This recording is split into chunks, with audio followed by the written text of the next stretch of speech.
Jmenuji se Michaela Bukovská, je mi 55 let a dělala jsem rekvalifikaci sanitář v zaměření balneo.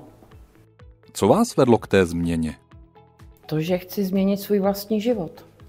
Prostě chci ještě něco dokázat i přes to, co mě potkalo. Takže já jsem se jako nakopla, no a šla jsem do toho. Jaký okamžik pro vás byl nejobtížnější? Byla moje nemoc, ale řekla jsem si, že i přesto, že tu nemoc mám, takže i tak to zvládnu. Jak probíhala samotná rekvalifikace? Dojížděla jsem každý den, dojížděla do Karlových Varů. Mě to ale nevadilo, já jsem byla ráda.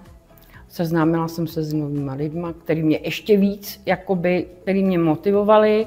A pak vlastně, když jsme dělali i tu praxi ve Varech, v tom Savoji, tak tam vlastně celý ten kolektiv, ať první nebo druhý, tak mě hrozně moc povzbuzovali.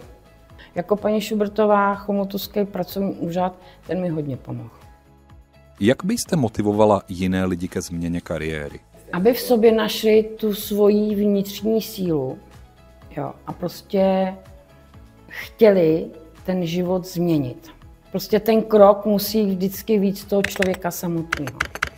Říkám, a pokud to v sobě mám, jo, a prostě chci něco změnit, tak to prostě změním. No, a je to.